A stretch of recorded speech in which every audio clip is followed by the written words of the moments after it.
What's going on, guys? Welcome back to my channel. I hope you're all doing well. The last couple of videos I went into depth about multiple manipulation techniques and tactics that toxic people use in hopes of controlling you. Those span across two videos. I do plan on to going into depth on more techniques in upcoming videos, but today I want to specifically talk about a topic that I feel like is super important on people who are going through these sort of things or on their own healing journey. And the topic is your inner child. So in this video, I will go over what your inner child is, how to heal with your inner child, and describe the problems that people face. So what does the term inner child mean?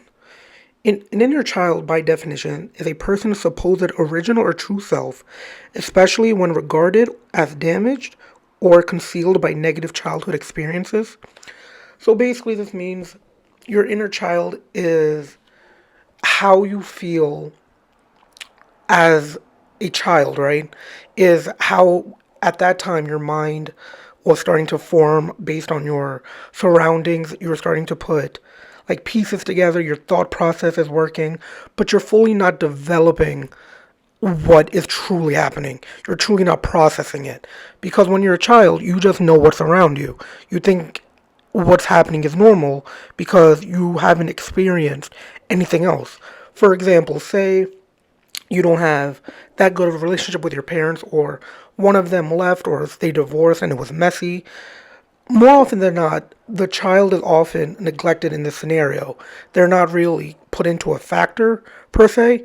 So when they're older, they're under the perception like having one parent is normal, not having both of them to be with you when you grow up and doing all the stuff that they should do, as you grow up, be for all their events, teach you how to play sports, take an interest in your interest. They just know what's around them. And this is why the saying that you are your environment is so important. Because once you grow up and you start branching out, you start experiencing other aspects of life, what you think is normal might not be normal to somebody who had both parents that cared for them, that they were there for them in all aspects of whatever they were doing in life, right? So your inner child is so important because you need to acknowledge that maybe you need some healing to do. What you experienced as a child wasn't really normal, and we'll get into that more later into the video, but that is what your inner child is. I will, in a few seconds, talk about inner child wounds, and there are four types. So the four types of inner child wounds are known as the guilt wounds, abandonment wounds, trust wounds, and neglect wounds. Now this is going to be on the screen, but just to go over these and to explain them a little more in depth. Now all these types of inner child wounds, right? All of them are due to how somebody reacted to their environment as a child. And by react, I mean they're just experiencing what they experience. As I mentioned earlier, you are your environment. So whatever you grew up in, if you don't acknowledge or experience anything else, that is how you think it would normally be. And they would think that's like a healthy way to live or grow up. And that's not always the case. So to go over these, the first one is a guilt wound. This is someone who always feels sorry or bad. They don't like to ask for things. They'll use guilt to manipulate. They're afraid to set boundaries. And they normally attract people who make them feel guilty. Now, the second one is abandonment wound. This is when they'll always feel left out. They're afraid of the feeling of being abandoned. They hate being alone. They're codependent on somebody else. They always threaten to leave when they don't get their way, and they normally attract emotionally unavailable people. The third wound is the trust wound. They're afraid to be hurt. They don't trust themselves. They find ways not to trust people. They feel insecure and need a lot of external validation. They don't feel safe, and they normally attract people who don't feel safe. And the fourth one is the neglect wound. They struggle to let things go. They have low self-worth. They get angry easily. They struggle to say no. They repress emotions. They shy away from being vulnerable. And they normally attract people who don't appreciate them or make them feel seen. Now, All of these aren't necessarily a healthy way to live. Could be, as again, because of how you grew up, this is how you just seem normal, and this is how the body will react to certain situations, because that's all they would know at that point. But if somebody grew up in a healthy environment and then interact with somebody who has these wounds that they haven't addressed or fully healed from yet, they would think that you are necessarily the toxic one, quote unquote, in that situation. And this is because this to them is not normal behavior. So this is why it's such an important thing to fully acknowledge that you have inner child wounds or you have trauma that you have to heal from, because it will be detrimental to future relationships in your life. And as I just mentioned, that people who grew up in not so great of an environment need to fully address their inner child and their wounds and how to fully heal from it. I will explain in depth on ways I researched that you could heal from your inner child or inner child trauma for that matter. So, how do you heal your inner child? So, I'm just going to list down and explain some of the things from this picture. I'm going to also add my own couple things that I found out that could be helpful when researching. So, starting with number one, you have to recognize and accept your inner child. So this isn't just necessarily for your inner child, but for problems or issues that somebody will face with anything in life. In order to progress with your own your own ways of going about things. In order to progress, you have to accept the situation that you're in. You have to recognize it, accept it, and then start working a way out of it. That could be researching through it, that could be talking to somebody, finding a safe place, having a community, all that stuff, right? But for your inner child specifically, right, you have to recognize and accept your inner child. You have to listen to your inner child. And this could go hand in hand with the term your gut instinct, right? So whenever something happens and you have a gut instinct, that's your body telling you that it's leaning towards a specific way, psychologically, mentally, subconsciously even. Your body knows what's best for you. It is leading you towards a certain way, and that's why you feel like you have something inside you telling you to do something, even if you don't want to do it. More often than not, your gut instinct, listening to it, will help you. And the same with your inner child. Subconsciously, they know what's best for you mentally, right? They're a part of you. They know what's best for you. You just have to listen to it and go on your way in order to heal. You could write a letter to them. And this one is very interesting because I feel like in therapy, they'll tell you to write a letter or just write down things that that are bothering you, right? For example, if you were talking to someone, say be it your job or somebody you're trying to connect with somebody in the business world, right?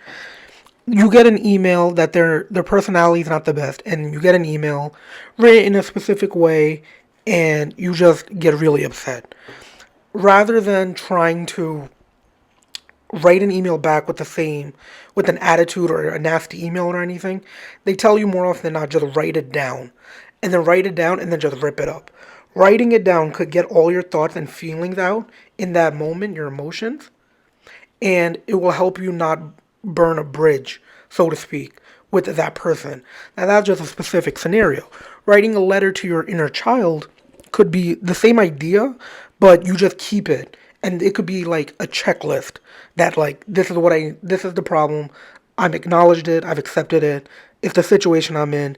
I have to heal from it. So you could write a checklist on why it's bothering you, what it is, how to deal with it, all that stuff, right? Number four is practice meditation. Now, this I find is interesting because in the world of meditation, yoga, and all that, it's really about grounding yourself in your soul. So I never really thought about meditation to help you with your inner child specifically, but it makes a lot of sense because when you have you're not in the great you not when you're not in the best mental space, right? People go to the gym a lot to exert all that energy out in a healthy way. This is basically the same thing. It's you exerting your energy, you're grounding yourself, you're becoming one with your body, so to speak, and this is how you could ground yourself, right? Externally. and it could help you mentally and all that to just be calm and level-minded and think things rationally. You could try journaling. This is kind of what it's like to write a letter to them, but this is more so just specifically writing down a journal or a diary or whatever you want to call it. You just write it down, you stick to a plan, or you just get all your emotions out and just track it. Practice reparenting. This is interesting because, as I said earlier in the video, this is mainly when you need to heal from something is because of the environment you grew up in or any situation. And I brought up the fact that if you live in a household where your parents got divorced and it was messy and it wasn't amicable, you have to, and they don't really think about the child, even if it's a young child in that scenario. Practice reparenting is how you would, this is just me guessing, by the way, but I'm pretty sure this is what this means. To practice reparenting is to practice what you would like, do what you would do for yourself for what you wish your parent would have done for you as growing up. Meaning, if you didn't get all the emotional love, the physical love, all that type of stuff, you need to do it for yourself because you didn't get it. And this could be practicing um to do it because it wasn't done for you.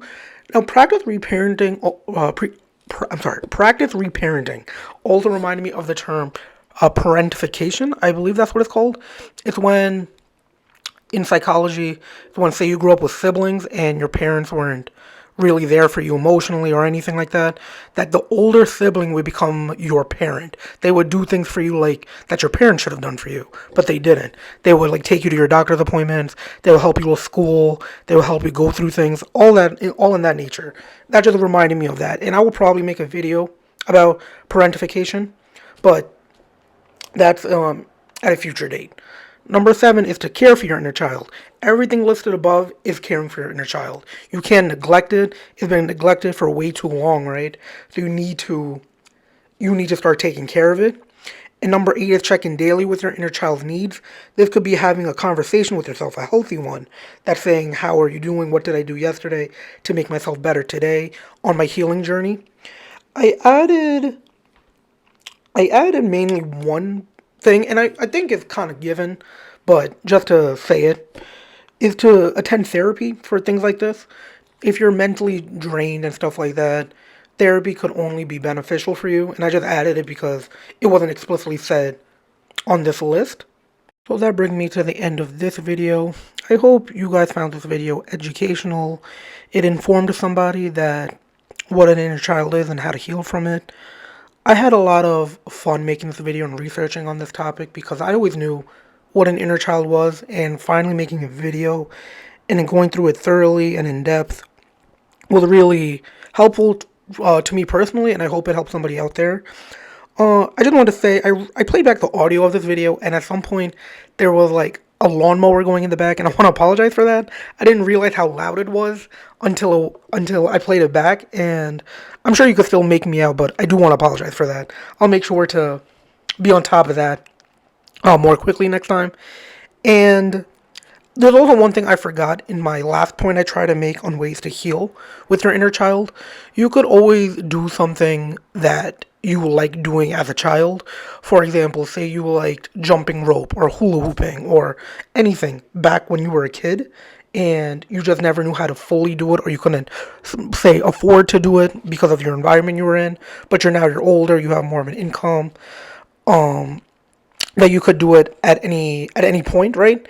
That's also a good creative way, a creative outlet to do it. So it's just all about externalizing your efforts, if that makes sense. Is to externalize whatever you do in order to do something that you like so you could help yourself in the long run.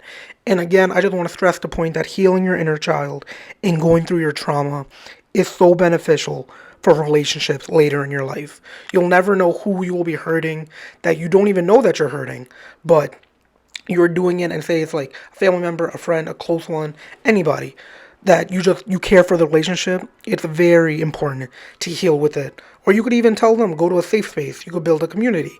I mentioned it before, but it's really important. But with all that being said, please guys like, comment, and subscribe. Thank you for 31 subscribers. I'm trying to post more consistently, and hopefully I will get a schedule eventually. I'm trying. It's just difficult with life. Life gets busy, but I'm trying my best. So, with all that being said, again, like, comment, subscribe, notification bell, leave a comment, tell me what your favorite part of this video was, if you learned anything or if you just want to talk. And until then, I'll catch you guys in the next one.